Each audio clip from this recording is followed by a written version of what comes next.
Welcome to Sheet Director. We're excited to introduce our innovative Google Workspace add-on. Simplified data exchange between apps with Sheet Director, query data, post info from Sheets to apps, and keep everything in sync. In this video, we will see how Sheet Director can help you to automate the integration between Google Sheets and Google Contacts. Let's launch Sheet Director and choose Google Contacts from the available list of applications.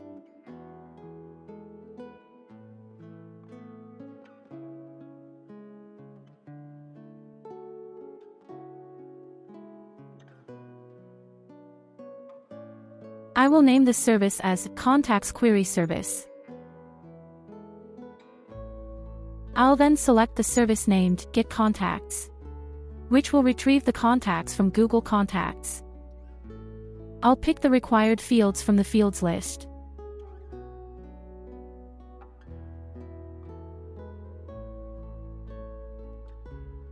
Moreover, I'll apply the filter for the group/label as Coworkers.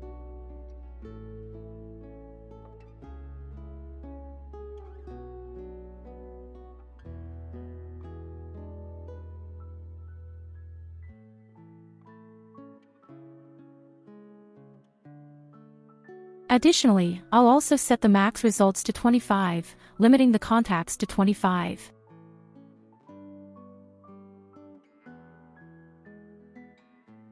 For the destination settings, I will select the Query Contacts Sheet tab to present all the values from Google Contacts. By default, it begins from cell A1. Furthermore, we have the option to create a new sheet by clicking on the plus icon, and turn on or off the Include Header and Clear Sheet before getting the contacts. I will proceed to the next step by clicking on the Execute button.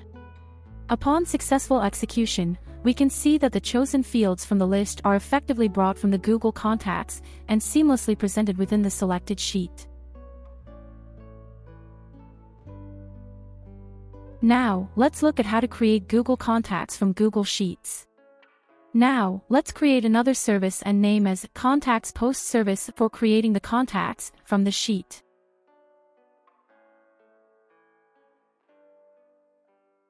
I will choose Post Contacts. At this point, I have the choice of using the existing template or set up the process manually. For now, I'll opt for the template. Applying the template will automatically populate sample data to the spreadsheet, and it will establish automatic mapping using the template. In the sheet, you'll notice columns labeled Status and Result. These fields will provide you with the status of the posted records. If these fields are not there, these can be easily created by clicking on the plus button or selecting from the drop-down. This mapping guides us on where to place the resulting information in the status and result columns. The mapping aligns the fields between the sheet and the Google Contacts. We can manually map by using the column drop-down. To create a new mapping, you can simply click on the plus icon. Deleting a field mapping is as easy as clicking the delete icon above each mapped field, except for mandatory fields. Please don't hesitate to use this sample template data and make any necessary updates. Now, I will proceed to execute by clicking on the Execute button. Initially, the status in the status column will indicate Ready to Post. Upon execution, the Execution Control panel will appear and tell us how many records are ready to post in the Google Contacts. At this point, we have two options, Post Now and Close. I will click on Post Now, which will create Google Contacts. After successful execution, each record will be updated individually in the status and result columns. You can also notice the links to the created Google Contacts. Clicking on these links will allow us to view the newly created contacts. With Sheet Director, you effortlessly harness the magic of Google Contacts. Seamlessly query, display, and transform your Google Contacts data right within Google Sheets. Experience the future of organization and data synergy with the Sheet Director. Thanks for watching the video.